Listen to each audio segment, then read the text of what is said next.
Hey guys, I'm Luke, a drum instructor at KRM, and I'm going to help you prepare for your first drum lesson today. So all you'll need today is a pair of sticks, a snare drum, and a bass drum, or as I'll refer to it as the kick drum. If you don't have a snare or kick at home, you can substitute your snare for a pillow or your middle school yearbook, and kicking the ground will work for your kick drum. First, we're going to talk about holding our sticks. We want to practice good form right away so we can develop that good habit early on. So when it comes to holding our stick, I like to hold it like this, at an angle in my hand, with about 2 or so inches hanging off right there. You don't want to hold your stick like this, like a fist, nor do you want to hold it with your pointer finger on top of it. You want to hold it just like this, with most of your grip being in your pointer finger and your thumb. So when it comes to holding your sticks over your drum set, I like to have my pointer finger knuckle on top. Not too far this way, not too far that way. So this is what it looks like on my snare drum. Now when it comes to striking our snare head, we want to make sure that we're striking the center of the head while still maintaining our good form, like this. When you get real comfortable with your right stick, go ahead, move to your left stick and alternate between the two.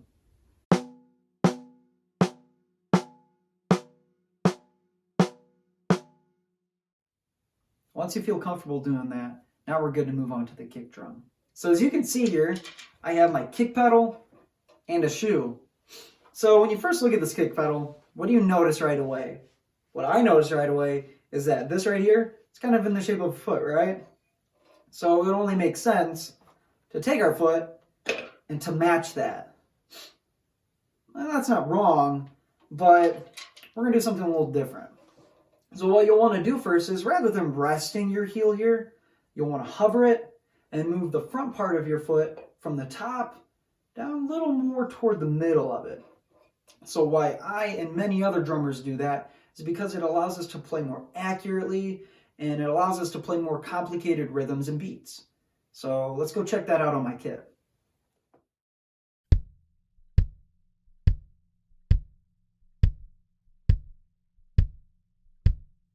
Now notice what I'm doing with the beater. I'm keeping the beater on the head. This dude right here, I'm keeping it on the head when I'm kicking it. That's called burying the beater. What that does is it gives a really nice, tight sound to your playing. And once you feel comfortable with each of these, now we're going to try to put them both together. So we'll start with the kick drum first, followed by the snare drum. Sounds something like this.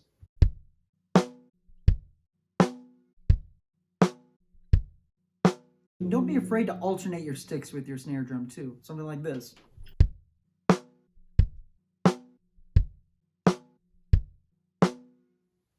And it's as simple as that. Once you feel pretty good with what I showed you today, you can go ahead and message us on any of our social media platforms or go to our website to set up your lesson plan.